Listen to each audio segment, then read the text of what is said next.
Welcome back, everybody. It is 2024, and the Minnesota legislature is in full effect with a renewed session. This is the first update from my office of the new year, and it's on the topic of SROs, school resource officers. And I want to try to make this as concise as possible, but I also want it to be thorough because there's a lot of information that you are not getting from other sources, particularly the mainstream media. I do have to say, I really appreciate the fact that, Fox 9 and certain other outlets have been talking about this issue, but they've really only been giving you one facet of the overall prism of what's actually going on this issue. And so I want to fill in those gaps for you here today. So before we bring you up to speed on the latest, which this has been a rapidly developing situation as late as last night, we had wild oscillating changes in what it was that we expected versus what it was that was happening. It's essential, I think, for those who are tuning in who may have not been following this as closely, or maybe just caught a little bit of it last year and haven't been brought up to speed, to get a little bit of background on this school resource officer situation. So, real quickly, there was language that was smuggled into the education policy bill last year in 2023. And when I say smuggled in, the reason I characterize it that way is because the language directly impacted the capacity of law enforcement officers who serve as school resource officers to do their job. It created a second tier, a second standard for use of force that applies only when you're operating as a school resource officer, but doesn't apply anywhere else. So you're creating two different standards for use of force as a law enforcement officer, which is completely untenable. When you talk about training a police officer, a sheriff deputy, anybody in law enforcement, a state trooper, to utilize use of force, it's very important that the training be consistent, because when you find yourself in a situation where you have to make a snap judgment about what you're going to do and how you're going to act, and that snap judgment is taking place in the context of fight or flight reaction, because potentially your life is in danger or the life of others is in danger, you're going to fall back upon your muscle memory. You're going to fall back upon this kind of routine of what you've been trained to do. And you can't have mixed into a matter of nanoseconds any consideration of which standard is supposed to apply in these circumstances. There should be one standard that applies across the board, and officers should be trained in that standard so that they can react quickly and efficiently and appropriately to threats that are presenting themselves to the life, liberty, and property of folks here in Minnesota, especially our students, especially our kids, right? And so this language was smuggled into the education policy omnibus. It was not heard in the public safety committees of either the House or the Senate. And that's really important, because the whole concept of committee work in the legislature is that anytime language touches upon the jurisdiction of a committee, it should be heard in that committee, so that the interest groups and the stakeholders and the folks who are watching that jurisdiction and whose lives and day-to-day depend upon how we as legislators conduct ourselves within that jurisdiction have the opportunity to chime in and offer their feedback regarding legislation that's going to impact them. Well, curiously enough, you didn't have a lot of law enforcement agencies and law enforcement organizations paying rapt attention to the context of the education policy omnibus bill, because that's not their field. They are not in the field of education. They are in the field of law enforcement, which falls under the jurisdiction of public safety. And so this language went largely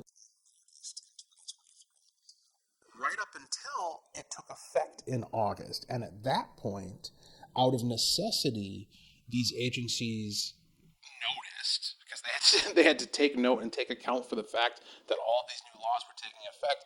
And that's when they started to notice, hey, there's this new language that somehow found its way into law that was never heard in public safety, that directly impacts our ability to do our jobs as school resource officers. And so very quickly you saw the situation develop where a number of jurisdictions and agencies decided to pull their officers out of schools because, in their estimation, the situation was completely untenable. They couldn't have a scenario where one of their officers is deployed as a school resource officer and finds themselves facing a situation where, if they do what they've been trained to do in literally every other context, they're potentially going to be subject to criminal or civil liability as a result of doing their job.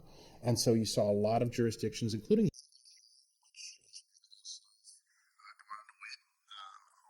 by no means a conservative Republican, you saw these agencies make the decision to pull their school resource officers.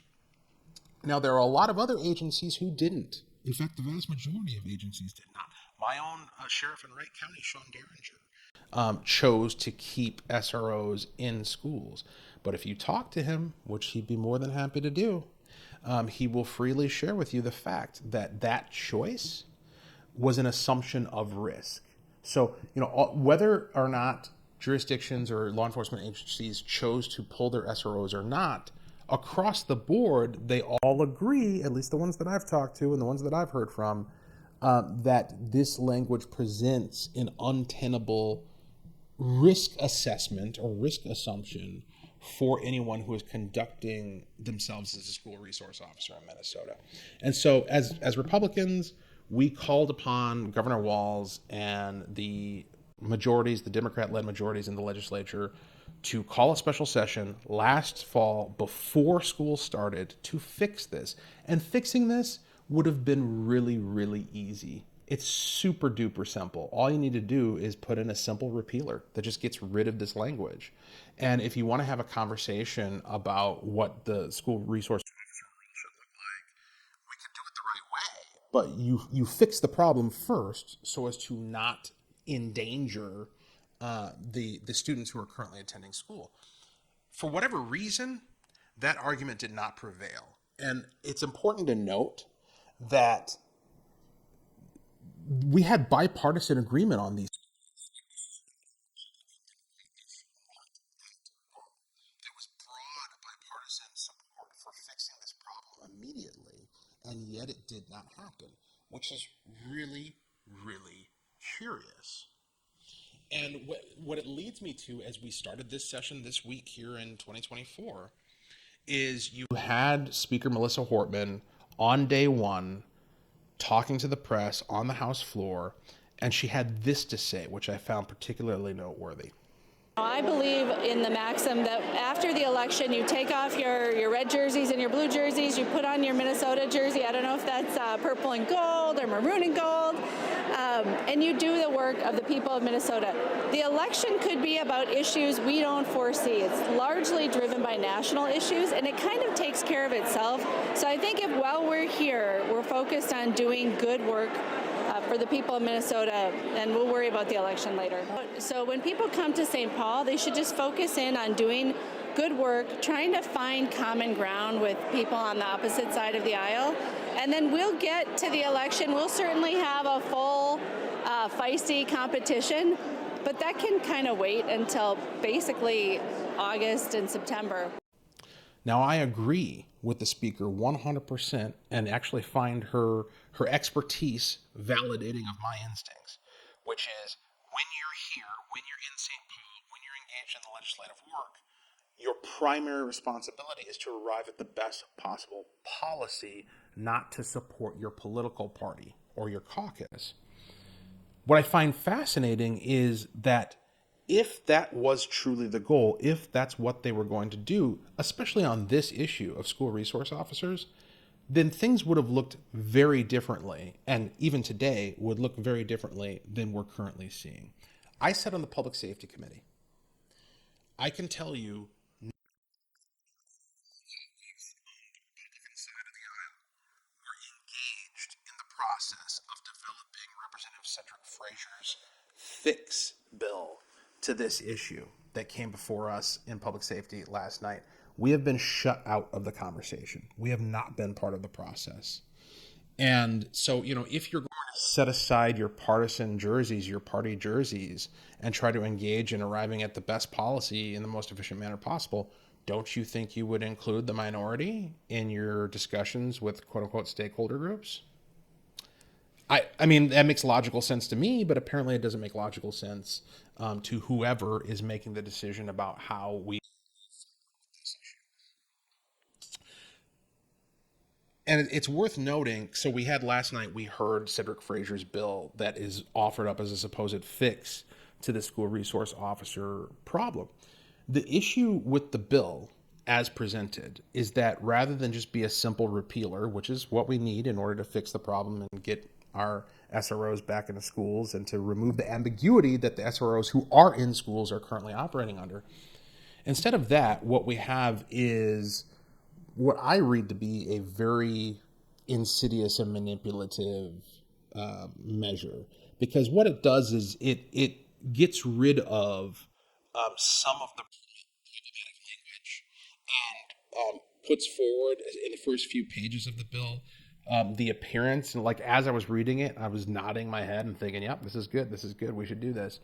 But then you get to the latter half of the bill, and what it does is it creates it empowers the post board, which is the licensing board that determines whether or not a law enforcement officer can be licensed in the state of Minnesota. It empowers that board, which is composed of entirely by appointees from the governor. So you're talking about an executive advisory committee that controls licensure of law enforcement officers in the state of Minnesota. It empowers them to create model policy to dictate how SROs should operate. So it actually makes the problem significantly worse than it currently is, because at least under the current language, as ambiguous and confusing as the language is, at least it's physically there. We can see it and we can analyze it for what it is. What this does is it takes the language out of statute. It puts the issue in the purview of a committee that's populated largely by activists appointed by the governor, and then it enforces whatever they come up with under the threat of license removal, under the threat of sanctions. So you're going to do, as a law enforcement officer, as a school resource officer, whatever the post board tells you, whatever they come up with, under threat of losing your license. And I, as an elected state representative, and the rest of your legislators who you have elected, won't be able to say boo because it's completely out of our hands. That's what this bill does. It actually manages to make the situation more ambiguous and worse and less certain in terms of what we can expect in the future moving forward. And so, listen, as Republicans, I mean, I don't speak for my caucus, but I'm fairly confident when I say we don't support this, and we don't believe that our law enforcement community supports it either. And it is definitely not something that fixes any problem at all. It only exacerbates the problem that was created by this original language.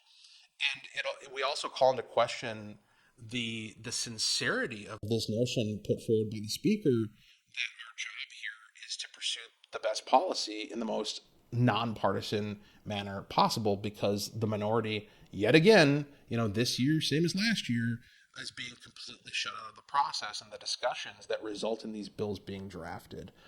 This is not the way to legislate in good faith to try to achieve best outcomes for parents, teachers, students, most of all, here in the state of Minnesota. And we deserve better. We deserve better. And again, the reason why I'm bringing this information to you is because you're not going to hear it from your go-to mainstream media outlet of choice. For whatever reason, they're not digging into these details, or they're not interested in providing the full scope of the story of what is happening and why. That's why you got to keep tuned to my social media channels and to sign up for our email updates and be more directly engaged as a responsible citizen of the state of Minnesota. I appreciate it, and we'll talk.